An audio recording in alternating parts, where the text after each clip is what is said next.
Senator from Ohio. Mr. President, today I want to talk about the tax reform legislation that this body passed at the end of last year.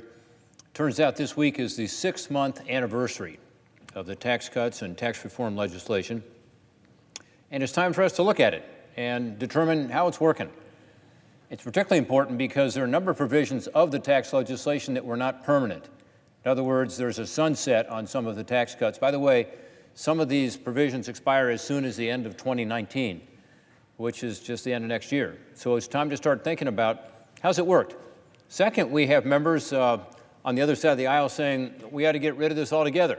And that would mean, of course, big tax increases for a lot of folks. But let's look at what the results are before we take those kinds of votes and make those kinds of decisions. And I guess I would submit that in the 6 months since it's been put into place, it has worked incredibly well for the people I represent, for the workers I represent, for the small businesses I represent, for those who are concerned about getting wages back up and fighting poverty and helping having a growing economy. I know in the debate we're having on the Farm Bill right now, there's been discussion about the food stamp program. And one of the points that's being made is the fact that food stamp spending is actually down right now. It's decreased some in the last 6 months. Why? Because the economy is improving. That's a good thing. Before tax reform, let's face it, our economy was incredibly weak, and wages were flat and had been flat for almost a decade. And with the Congressional Budget Office estimating that this year's growth was going to be only 2%, we were looking at more weak economic performance. We were looking at another year where we were going to be performing at way below our potential as an economy. So what's happened? Well, a couple months ago, when the Congressional Budget Office looked at what's happening with the economy, which they attributed to pro-growth policies, including tax reform, they said, you know what? The economy is not going to grow 2% this year. Their projection now for this year is 3.3% growth. That's a huge difference. From 2% up to 3.3% means a world of difference to people in their lives, in our economy, in their ability to see higher wages, better jobs. So things are doing better. 6 months into this new law, our economy is up and running, and it's moving toward its full potential. In the most recent Congressional Budget Office estimate, by the way, for this quarter, it looks like we're going to see some significant growth. Now, there's no estimate yet from the CBO, but one of the Federal Reserves has an estimate of over 4.5% growth. I don't know if that'll happen, but I think the consensus estimate, when you look at all the economists, is that this second quarter of this year, we're likely to see growth at over 4%. We're going to know the final number from the Congressional Budget Office at the end of July. But again, we are seeing more jobs, higher wages, and better economic growth, and therefore more opportunity for all Americans. That's a good thing. Why is tax reform helping to create this opportunity, this new opportunity for higher wages and more growth?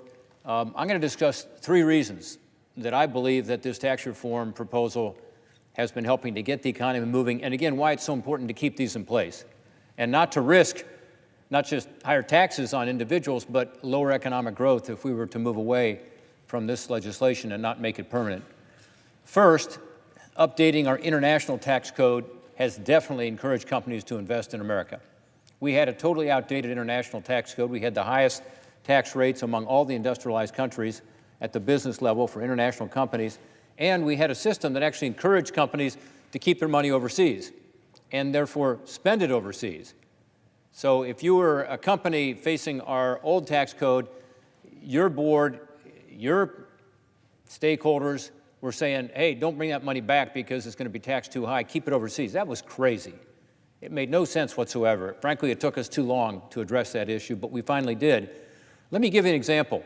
I'm told that in the first quarter of this year, more than $300 billion was brought into this country, repatriated back to America from overseas. $300 billion. This is profits U.S. companies were making overseas. $300 billion of it was brought back.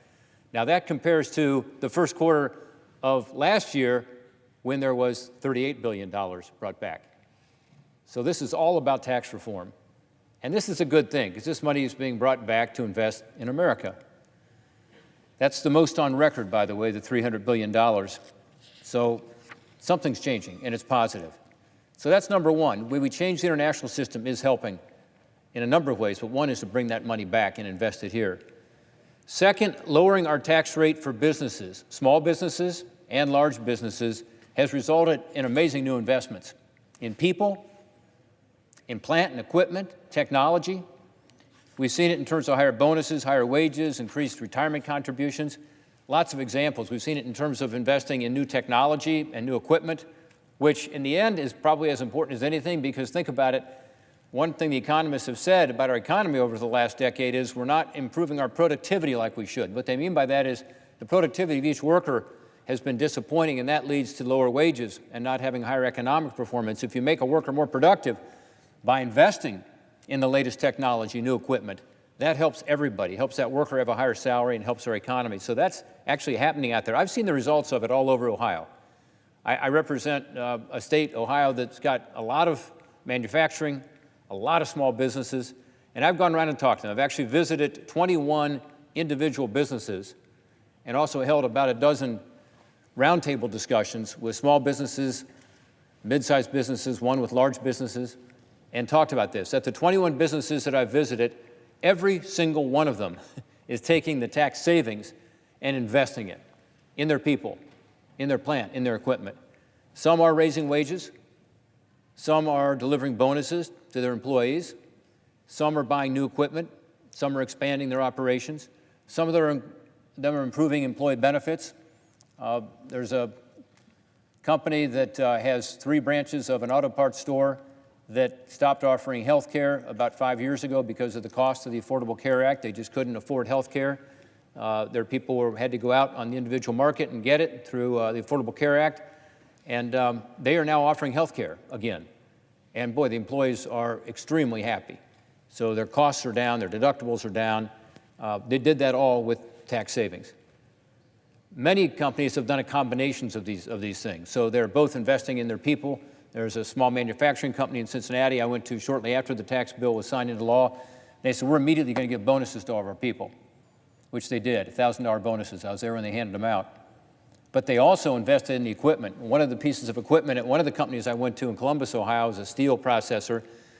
This equipment was from 1986, meaning the equipment itself was 32 years old, which is exactly the age of our old tax code, because 86 was when we last reformed the tax code. So they took a tax bill that finally modernized an antiquated tax bill that was 31 years old, and they got rid of a 31-year-old piece of equipment and replaced it with a brand new piece of equipment. I thought that was appropriate. That's how these tax savings are being used. I know there's some groups here in town that have put up a website saying, you know, this many businesses have benefited from this and this many employees. I can just tell you it's way understated because I can't find a business in Ohio that hasn't benefited from it. You know, some are doing more than others, no question about it. Some of the big companies, big financial service companies, for instance, are giving big wage increases and so on. Other small businesses aren't doing that, but they might be investing in a new piece of equipment. But there are so many businesses out there. They're not all putting out press releases or talking about it, but they're doing something. And this is good. This is why you see this economic growth coming up. And finally, after so many years of flat wages and higher expenses and the middle class squeeze people are feeling, finally you're seeing people begin to see a little improvement in their wages, and that's really important. So first, the international parts. Second is what you're doing in terms of the business side and how that affects people. The third one is direct tax relief to individuals, because that's part of this bill too.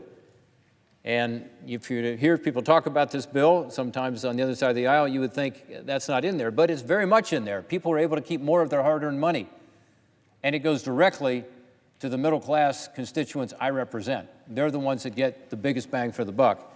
Why? Because we doubled the standard deduction, taking it from $12,000 to $24,000 for a family. Because we doubled the child tax credit, including increasing the part that's refundable. Even if you don't have income tax liability, you get it. We also lowered tax rates for people. So that combination means that people have seen their paychecks go up. 90% of workers in America, 90%, got a paycheck that had more money going into their bank account rather than Uncle Sam, because their withholding changed. And their withholding changed, and you know this if you're listening today, because you probably had this happen to you. If you're one of the 90%, which you probably are, In other words, Uncle Sam taking a little less withholding, you being able to keep a little more. As I said consistently during the debate on tax reform, we went back and forth on this, I just said, look, the proof's in the paycheck. We can argue this all day long. But when people get their paychecks, it's either going to be better or not. And for 90% of the people I represent, it's better. And of course, they're happy about that. But in addition to that, we also made the tax code more progressive. What does that mean? That means those at the top of the income ladder are actually paying a larger portion of the overall tax burden, not a smaller portion. Let me say that again, the tax code is more progressive. If you're at the top of the income ladder, you're now paying a larger portion of the overall tax burden, and if you're at the lower end, you're paying you're paying less in terms of the overall tax burden. The biggest percentage tax increase is for those making over $1 million a year, and the biggest tax decreases for those making $30,000 a year or less. By the way, this is why the Joint Committee on Taxation, in response to questions that I asked them directly, said over 3 million Americans now have no tax liability at all in terms of income tax liability, thanks to this tax reform effort, because they are at the lower end of the economic scale. Before they had tax liability, now they don't because of the lower rate, doubling the standard deduction, doubling the child tax credit. 3 million Americans don't have to worry about Uncle Sam because they don't have any income tax liability anymore under this bill. So this has changed the way our tax bill works, and the Joint Committee on Taxation can show you those numbers. All of this, of course, has resulted in higher wages for the first time in about a decade. The strongest wage growth for non-supervisory employees in 9 years. That's the latest data. You can check it out, Department of Labor, the strongest wage growth for non-supervisory employees in 9 years. It's also resulted in a lot more optimism out there. If you look at the surveys on optimism, I saw there was one by one of the NBC stations recently, highest level of optimism they had seen. This optimism is also in small businesses. The National Federation of Independent Businesses does surveys regularly. Their surveys, they say, are unprecedented because they're coming back saying small businesses are ready to invest now and planning to invest. In my home state of Ohio, we had the Ohio Chamber of Commerce do a survey recently. It found that 70% of the businesses have already added new employees, and in this quarter we're in now, this second quarter, 75% are planning to add new employees. It's amazing. This is actually happening as we talk here because we changed a tax system that was discouraging growth, discouraging investment, making it harder for people to get ahead, making it harder to see wages go up to meet expenses. So there's some good things going on. Since December, the number of long-term unemployed has decreased by about 400,000 people. Unemployment rate has now fallen from 4.9% to 4.3% in my home state of Ohio. Nationally, unemployment is now down to 3.8%, the lowest it's been since 2000. All good news. But what do I hear now? I hear from businesses not so much about the tax burden, and frankly not so much about the regulatory burden, because Congress has also done some things to relieve the regulatory burden, particularly on small businesses. But I hear that finding qualified workers is their biggest challenge. And I heard it again last weekend. I'll hear it again this coming weekend when I'm home. As a small business person myself, I sense it. It's a major hurdle right now. There's a shortage of workers. A big reason is what economists call the labor force participation rate. What does that mean? It just means the number of Americans who are unemployed and not looking for work at all is higher than it's been in the past. These are folks who are on the sidelines, not even recorded in the unemployment numbers. It's so bad that our labor force participation rate was at its pre-recession level of 66% of people working rather than the current 62.7%. If we just had the level that we're working 66% 10 years ago, our unemployment rate today would not be 3.8%. If you take into account those people, our unemployment rate actually would be about 8.6%. Pretty disappointing. So that is one challenge we still have with this incredible tax relief and tax cut legislation that's increasing economic opportunity, growing jobs, raising wages. We still have a lot of people who are on the sidelines, not in the workforce. Among men, by the way, between 25 and 55, able-bodied men, 8.5 million of them are in this category, not even showing up in the unemployment numbers. That's wrong. You want them to have the dignity and self-respect that comes from work, and our economy needs these people to be able to work. According to the Congressional Budget Office 30-year projection they just gave us yesterday, they think the labor force participation rate is going to get even worse. That's what they told us yesterday, declining over the next 30 years to even below what it is now below 60%. That can't happen. That's unacceptable. The low labor force participation rate cannot be the new normal, and it can't get worse. We want people to get that dignity and self-respect that comes from work. We want them in our economy. So as the economy is growing and businesses are expanding, there's no better time for us to reverse this trend, to bring these people into the economy and bring them back to work. I will tell you, having dug into this issue, figuring out why is this? There are a number of reasons. Dependency on government programs and being sure that we don't have people go to work and then lose all their benefits right away to deal with that cliff. The tax issue, when you go to work to have higher taxes, we should do more to get people into work, make work pay.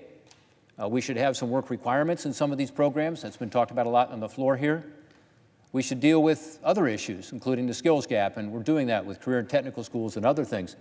But there's one that I want to mention, and it's, I think, the single most important problem we face, and that's the opioid crisis. And I say this because the opioid epidemic, which has hit our country, which is, by the way, the #1 killer in my state of Ohio right now, and in many states around the country, is already having a devastating impact on everything, on crime, on families, on the ability for our jails to work, our healthcare system to work, but it's also affecting employment in huge ways. A recent report by the Federal Reserve Bank of Cleveland found that counties with higher levels of opioid prescriptions have lower workforce participation rates. It's no wonder.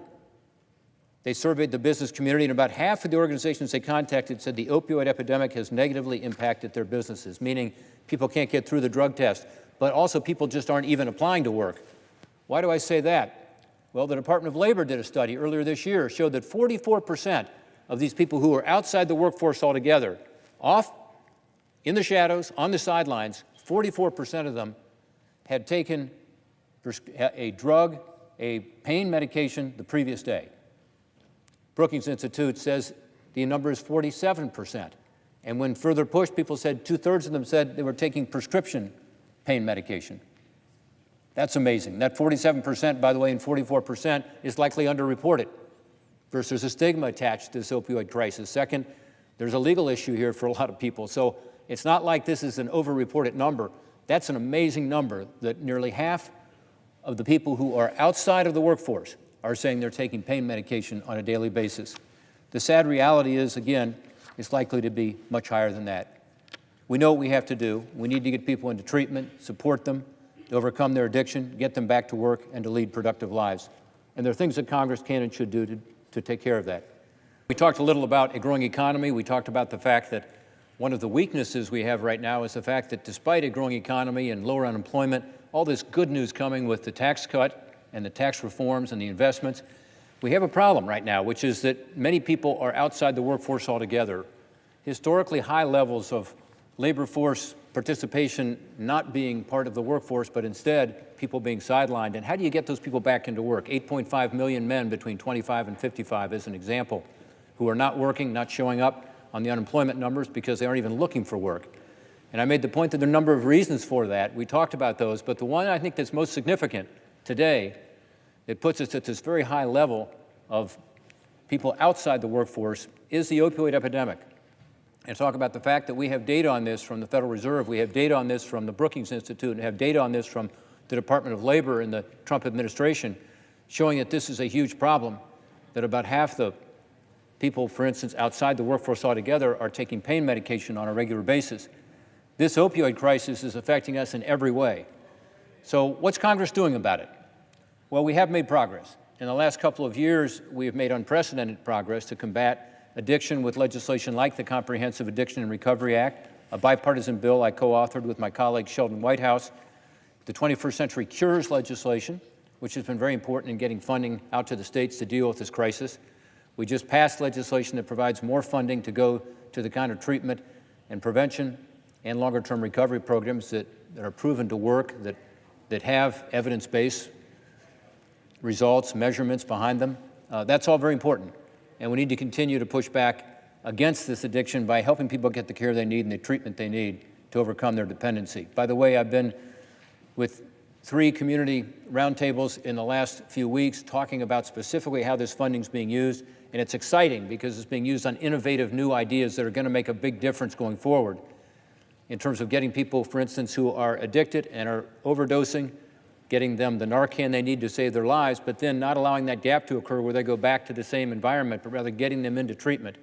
And this is through what are called quick response teams, a combination of law enforcement, social workers, and treatment providers getting in immediately and saying, okay, you overdosed, your life was saved by this Narcan, this miracle drug that reverses the effects of the overdose. Now, instead of you going back to your old community, and unfortunately many of these people are overdosing again and again, let's get you into treatment.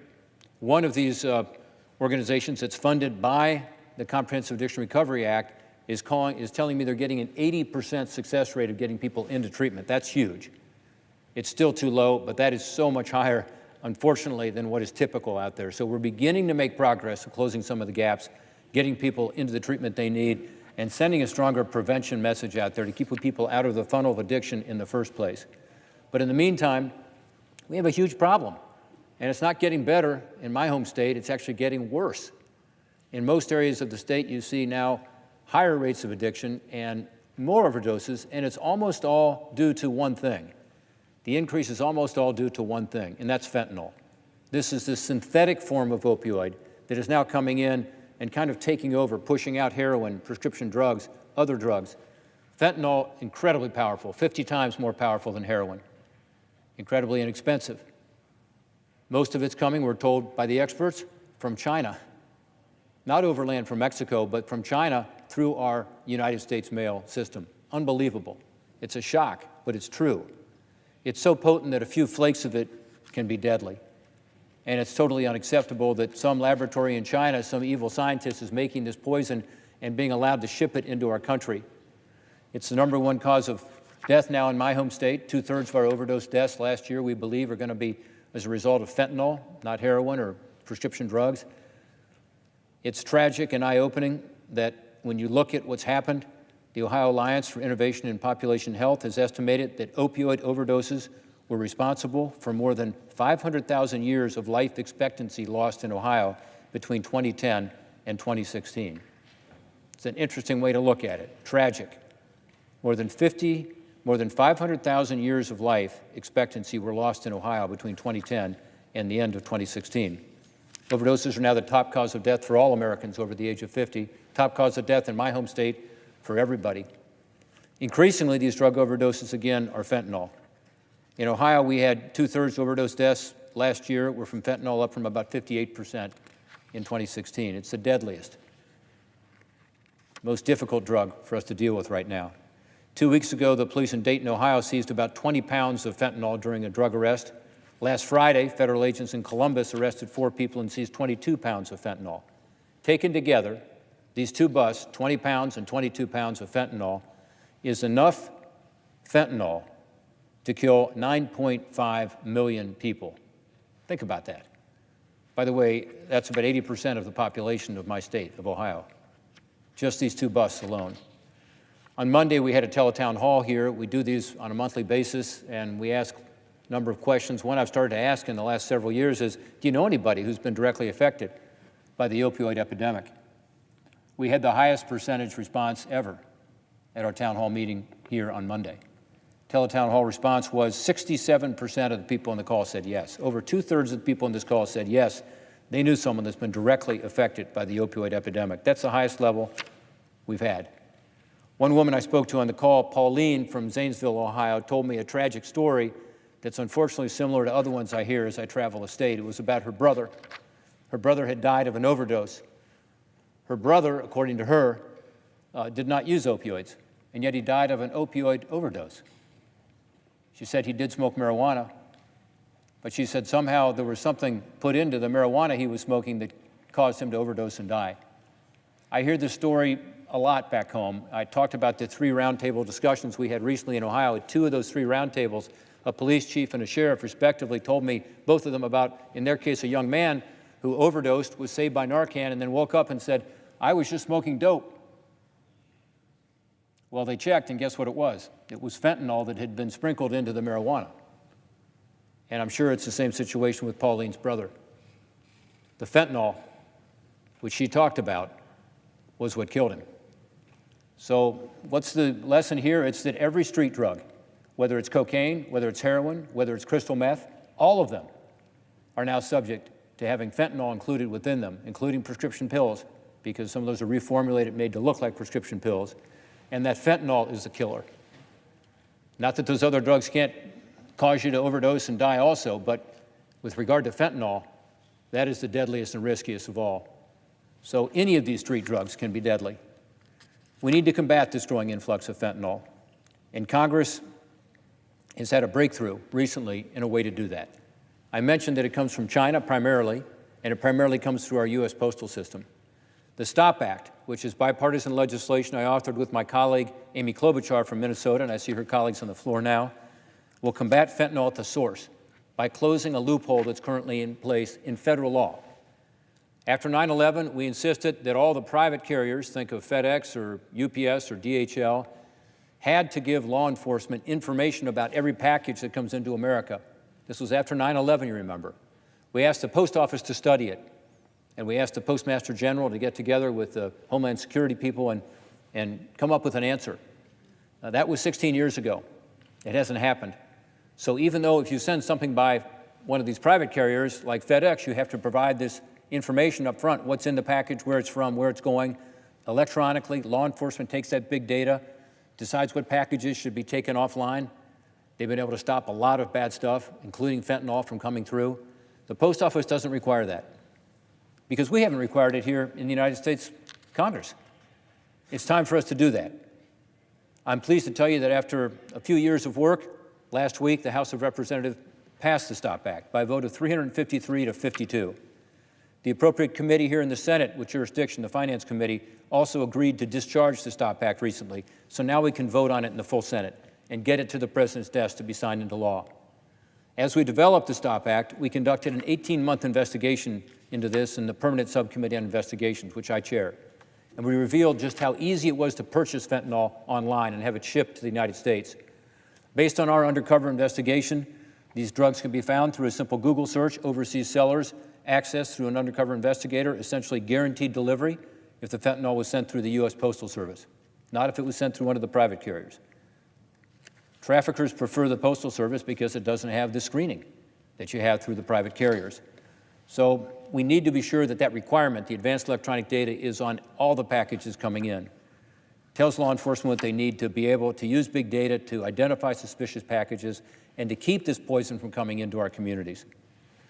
That law is something that we can do right now.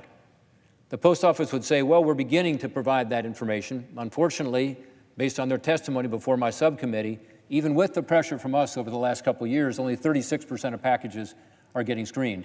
20% of those aren't presented to law enforcement based on their testimony.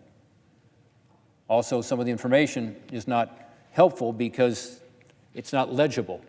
So we need better data. We need to get 100% of the packages subject to this data. We need to be sure that we can do a better job of, one, stopping this poison from coming in to our country, into our communities, into our homes, but also, at the very least, increase the cost of this. Because by reducing the supply, we can increase the cost. And one of the reasons this fentanyl is growing so much is it's so incredibly powerful, but also it's so incredibly inexpensive. So let's have a vote on the STOP Act here in the Senate as soon as possible. I think we can do it next month. Let's get it to the President. Let's get it signed into law. There's an urgency here. As I mentioned, in just 7 years in my home state, Ohioans have lost an estimated 500,000 years of life expectancy as a result of opioid overdoses. The impact is far greater than that, though. As families are broken apart, prisons are flooded, businesses are depleted of workers because of this addiction. We talked about this earlier. The lack of workforce because of this addiction. The STOP Act will allow our country to push back against this international influx of fentanyl and will help our economy continue this positive momentum we are experiencing since tax reform became law. We can do so by combating this newest and most deadly scourge of the opioid epidemic. Thank you, Mr. President. I yield back my time.